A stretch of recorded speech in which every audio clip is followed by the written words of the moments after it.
welcome to another episode of Triggered! Ito, naputol ang usapan namin last episode kaya wag na natin patagalin pa. Kasama pa rin natin dito sa Vault Bar, Green Hills, sina GB at Nonong of the Cool Pals. Yan. Triggered! Eto, nabudol tayo nung last episode talking about yung agawan ng joke, ganun. Ang mga jokes ba nakaka-copyright ba yung mga yan? Or there's no legal... Wala eh. Walang copyright talaga. So parang ano siya, pag lumapit yung comedian sa'yo, sinabi na joke ko yan, then dapat tanggalin mo na siya agad. Or mag-usap kayo, ako kasi ginagawa ko na to noon pa, kailan mo sinulat yung sa'yo. So more of personal yung dating. So, pero sa Amerika, pag nagkopya ka, talagang sinusugod sa stage. May nangyari inabot, sinugod sa stage yung comedian. Alam ko si Joe Rogan Si Joe Rogan pa yung sumugod na yun. Kayo po ba naka-experience na kayo na may kumopya ng joke nyo or parang sobrang heavily Oo. inspired? Oo, kaso ang mahirap dito sa Pilipinas, yung pag sinabi mo joke ko yan, yung mga tao, pag lalo na yung sinabihan mo na joke ko yan, eh medyo sikat na o mas maraming follower, ikaw pa yung sasabihin na hinahatak mo siya pababa, inggit ka lang, gano'n. Hinihiram lang naman eh. Joke lang yan eh. naman, Oo. May mga ganun. Ang madalas sasabihin, kung nadi-deliver naman yan na maganda eh. So ano masama doon? Di ba? Parang Hindi siya ganun. parang kanta. Oo, so Hindi siya parang yun yung kanta na pwedeng i-cover. Yun yung mahirap eh, no? Pero di ba nagkakaroon ng ganyan, especially when you're making material? Like, do you guys brainstorm? Like, nagtutulungan kayo? Di ba paminsan na nagkumukuha naman kayo ng inspiration from each other?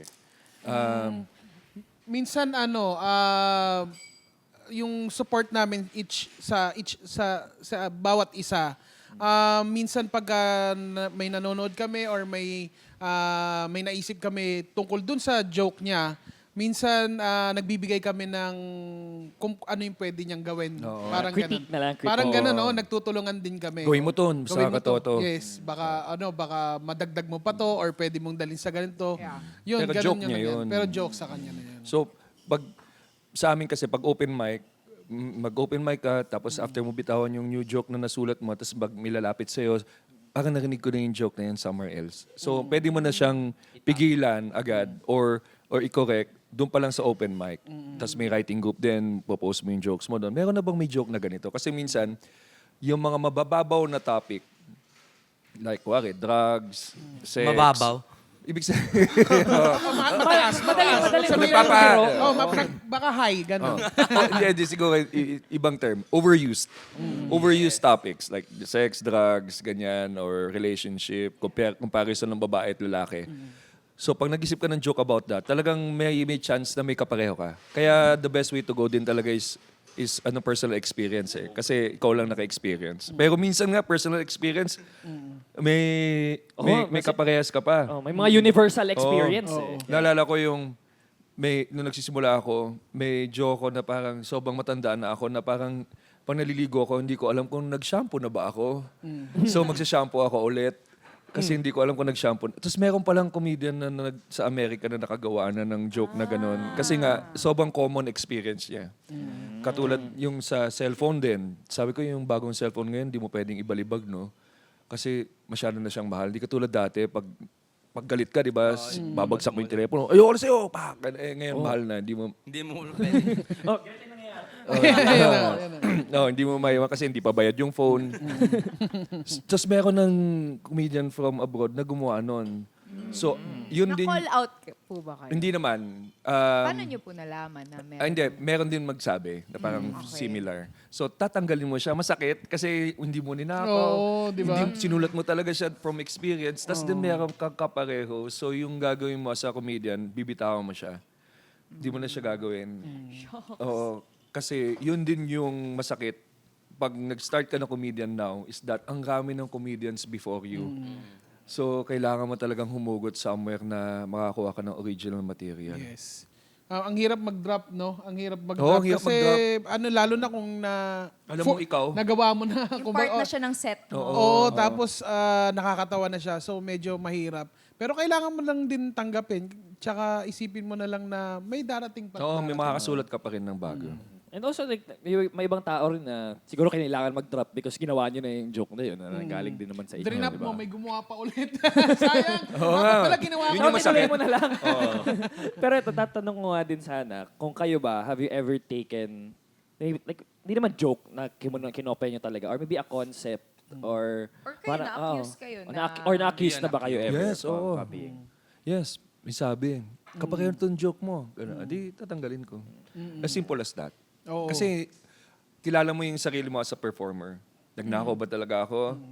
Nahuli ba ako nagnanakaw? O kinolot ako dahil may kapareho akong joke? So kung kinolot ka dahil may kapareho kang joke, drop mo lang. Diba? Ang pagnanakaw kasi is nakikita mo, parang every time magpe-perform siya, may 2-3 joke, 4 jokes from other comedians na nandun sa ginagawa niya. Yun na yung medyo masasabi mong nagnanakaw na siya ng joke. Pero kung ang performer, parang isang joke, kahawig ni ganito, parang nagkakataon lang. So you give them the, na parang nagkataon lang na pareho. Kasi sipi mo sa isang oras niya, isa lang yung joke na kapareho. Pero kung sa isang oras niya, 10, 15 joke galing sa iba, medyo magdududa ka na alam sa mo na. kanya. Parang Oo. nagnanakaw na to. And yung mga tao sa eksena, maalam na rin sila na nanonood din niyang mga yan, nakikinig din niyang mga yan, at alam nila kung tinagalog mo lang yung isang joke sa ibang bansa. So, walang kawala. Nasa sa'yo na rin yun kung talagang susunod ka sa rules o pananatilihin mo yung sarili mo na masasabing hack ka. Oo, hack kasi yung tawag hack comedian Yeah. pag yung kumukuha ka lang ng mga jokes sa iba. Eto, curious po ako, meron ba kayong joke na sinulat nyo tapos nagkataon may katulad kayo na ipinaglaban nyo na talaga na akin to, hindi ko to tatanggalin? Wow, parang Meron din naman. Pero kasi parang yung taste niya sa bibig mo parang hindi ka na komportableng bitawan ulit. Kahit na sabihin mong akin to, tapos kasi someone is saying na hindi totoo. So every time na stage ka, parang nandun yung boses ng lalaki sa utak mo na, hindi naman sa'yo yung joke niya yun. So, May nagsasalita. ang gagawin mo na boses talaga yung most annoying. Di ba? Boski kayo na. Wala kang kwenta, ka nakakatawa. So parang may ganun siya. So hindi mo pa rin siya mabitawan as 100% as you used to. Parang yun yung masakit. Imbis pagtawanan nagkaroon pa kasi siya ng problema tuloy. Parang hindi na siya parang for fun na lang. And minsan parang ang hirap magkaroon ng growth pag ganun lagi mong iniisip na, ay, may kaparehas ako. Hindi ka makaka-move on eh. Laging meron pa rin sa sarili mo na, meron ka may something. So at least, sige, drop mo na and then, minsan may mga pagkakataon na pag nagda-drop ka ng ibang mga joke mo, minsan may mga kapalit yan na mga joke na mas maganda. May ano ko dyan si Nonong sinabi ako, Nonong gagawin ko ng joke na to kasi alam ko akin naman to. Sabi ni Nonong, sige gawin mo. Tapos nung ginawa ko parang hindi ko siya ma-pull off na ng 100% dahil lang dun nga sa utak ko na parang merong isang nagsasabi na May boses kinopya kikay na ko. nagsasalita. Oo, na parang, kinopya mo lang yan. Pero ito naman, speaking of dropping jokes, kasi ngayon baka we're in a generation right now that is very Woke. woke and very